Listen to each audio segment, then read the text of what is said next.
¿Qué tal? Voy a compartir con ustedes. Yo hace 20 años aproximadamente que tuve el primer paciente con epidermolisis ampollar o piel de cristal, y a partir de ahí es como que empecé a hacer un camino porque vinieron más pacientes y es como que la idea mía es transmitirle un poco estos conocimientos, especialmente en esta semana de concientización y de conocimiento de esta epidermolisis ampollar, también llamada piel de cristal.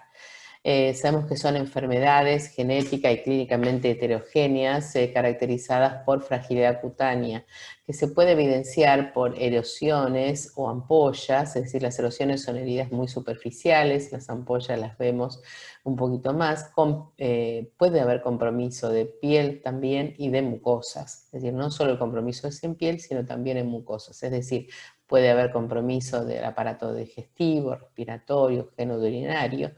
Y las ampollas son de distinto espectro de severidad, dependiendo si son formas simples, si son formas distróficas, si se infectaron o no.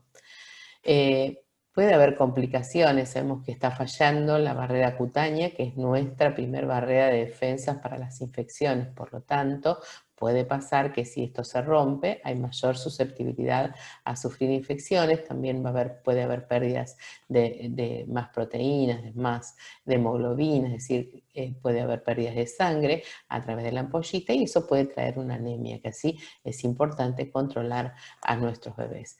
Que básicamente se clasifica en 4 tipos fundamentales y a su vez estos en distintos subtipos. Las formas, los tipos fundamentales, de acuerdo al nivel de donde se produce la ampolla, allí es la clasificación. Si la ampolla está muy superficial, se llamará simple. Si la ampolla es más profunda, vamos a tener las distróficas, el de Kindler, y en la unión dermopidérmica también. Entonces, aquí vemos una mano de una forma simple, donde tiene en general ampollas que predominan. Hay formas generalizadas, pero las más frecuentes predominan en las palmas y en las plantas de los pies. Las ampollas curan en general sin dejar mayores cicatrices.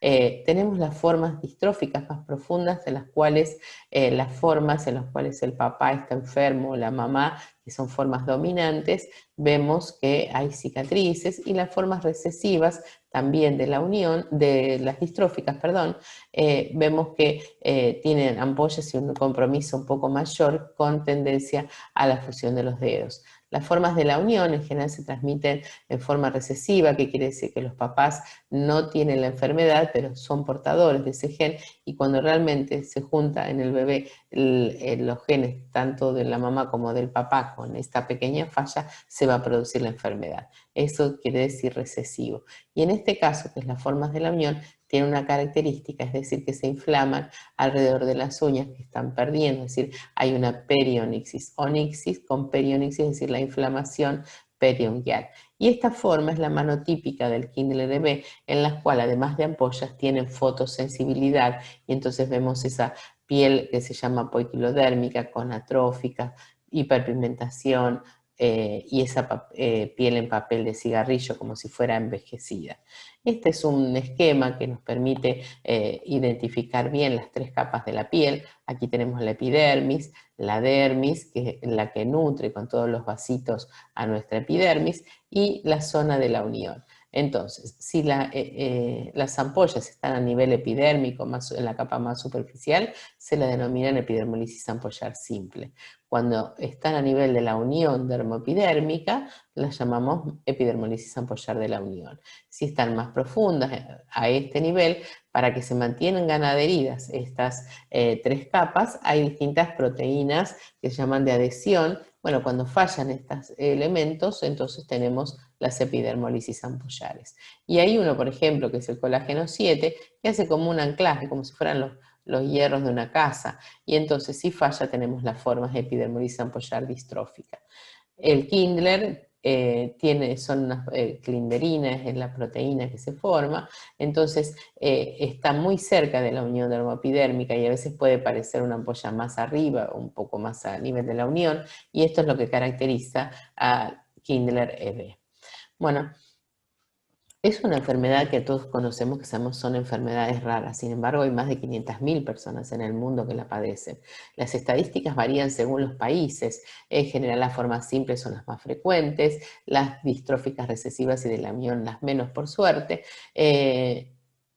Cuando nosotros hacemos un diagnóstico, nos tenemos en cuenta siempre no solo el bebé que tiene ampollas y pensamos, bueno, puede ser una epidermolisis ampollar, sabemos que hay otros síndromes que también tienen fragilidad cutánea, pero también hacemos una adecuada historia clínica y si vemos que hay familias o padres con epidermolisis ampollar, se nos va orientando al diagnóstico porque sabemos que se hereda el mismo tipo. Pero si no lo sabemos, vamos a hacer una biopsia donde vamos a establecer el nivel de la ampolla y luego, una vez que tenemos el diagnóstico, también vamos a decir, tenemos que investigar la biología molecular, es decir, saber bien puntual cuál es el gen que produce esta alteración, ya que sabemos que el futuro del tratamiento de estas enfermedades e incluso los medicamentos actuales que tenemos van de acuerdo a qué tipo de gen está mutado y de qué forma. Sabemos que hay cremas ahora que de acuerdo al tipo de mutación en ese gen o variable que se dice, tenemos distintas formas de acción y mejoría en algunos y no en otros porque no está ese tipo de falla. Entonces, ¿el tratamiento cómo sería? El tratamiento siempre es multidisciplinario. En casos de diagnóstico prenatal, que nosotros sabemos que la mamá tiene a lo mejor ampollas y pudimos hacer un diagnóstico prenatal también, se prefiere la cesárea. Debemos cuidar, obviamente, mucho a este recién nacido. Vamos a evitar usar sonda nasogástrica, frotar cuando lo secamos, porque obviamente con el frotar se producen las ampollas. Vamos a evitar el uso de telas adhesivas y siempre hacemos baños antisépticos precisamente para evitar las infecciones. Aquí tenemos que vamos a evaluar muy bien cómo están las mucosas, si hay compromiso o no, y eso nos puede orientar incluso hacia el tipo y cómo está la lengua, si está despapilada o no, también nos orienta hacia el tipo de epidermolisis ampollar.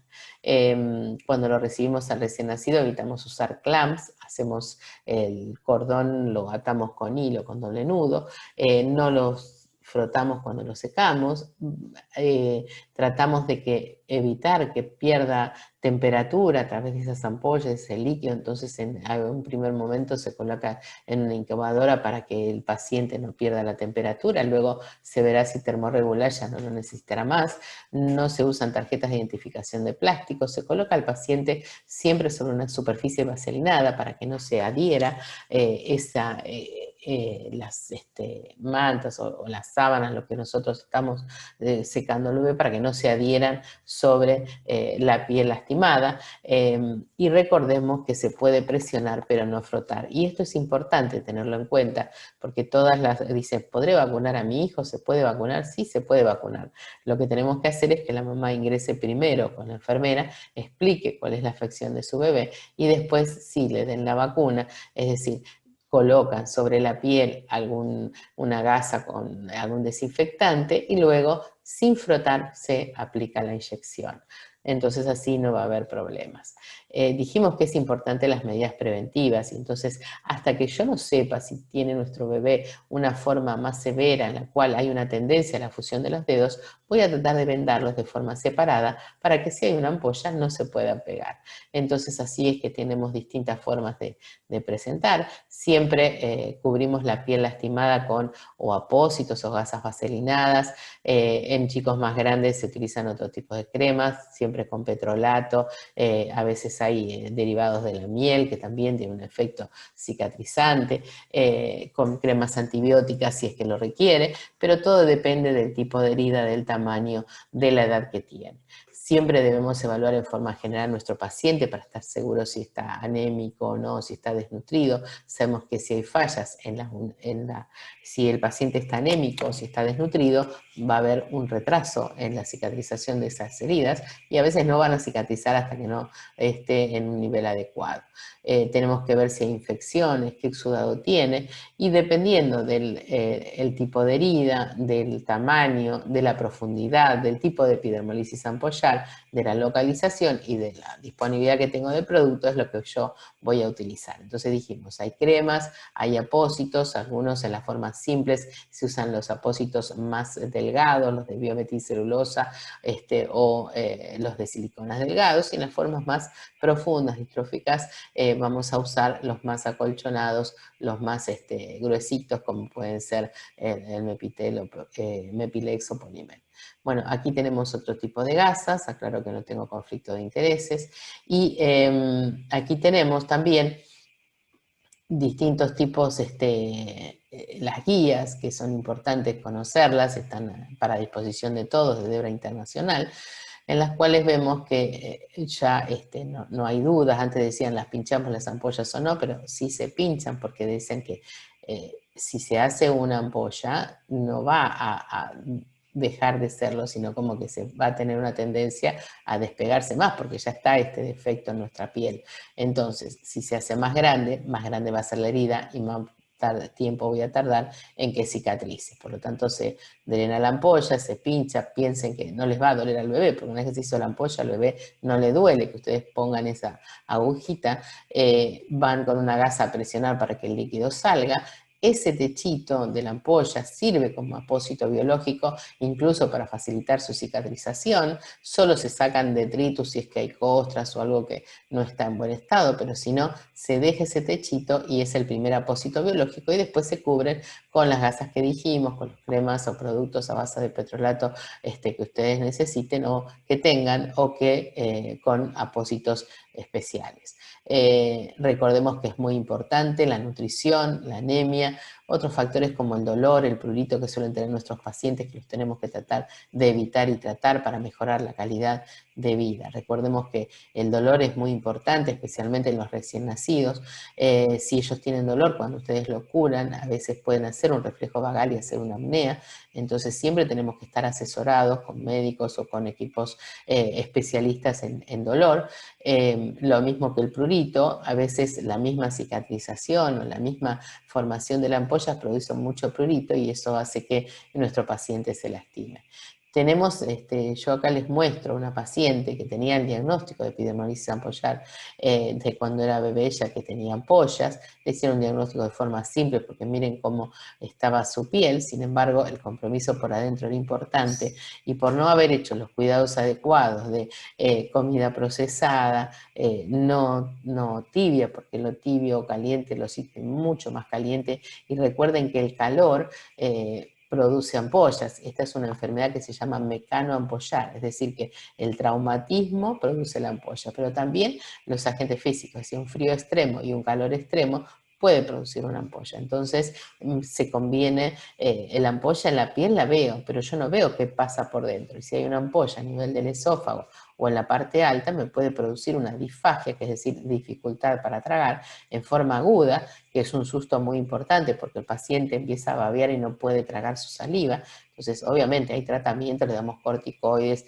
y esto mejora, pero después empieza a cicatrizar esa ampolla que se formó, y en esa hipercicatrización puede producir una estrechez y hacer una disfagia importante que requiera otros tratamientos. Entonces, para evitar esto, directamente los cuidamos. ¿Y cómo los cuidamos? Hasta que yo no tengo un estudio molecular que me diga que es una forma simple, siempre lo voy a asumir como que puede ser una forma con compromiso interno, por lo cual alimentos procesados, no calientes ni fríos excesivos, en forma natural, se pueden hacer buenos dibujitos con corazoncitos, buen gusto, porque eso no quiere decir que tenga feo gusto, que sea sin sal o desabrido, ¿no?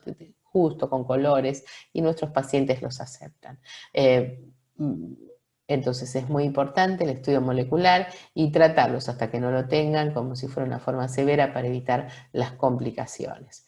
Bueno, quise acercarme y unirme a en este momento especial, que es el mes o la semana desde el 25 al 31 de la piel de cristal, para que se concientice este cuadro, que sepan que los pacientes no tienen ninguna enfermedad infecciosa, que tienen una sensibilidad especial, que son muy inteligentes, que pueden compartir igual que cualquier otro los deportes, obviamente viendo cuáles, cómo, las mejores para que no me lastimen, y pueden bailar, pueden cantar, tener amigas, buscar en la computadora, digamos todo, que así no se sientan porque tengan un paciente o porque tengan epidermolisis ampollar con limitados, sí en algunas cosas que vamos a elegir, pero bueno, todos siempre algo tenemos algún escollo en nuestra vida, lo importante es que puedan hacer muchísimas cosas y ser felices todos los días. Bueno, espero que les haya sido de utilidad y cualquier duda, no duden en llamarme o mandarme un mail a cedigea.med@gmail.com y los voy a tratar de ayudar. Muchísimas gracias.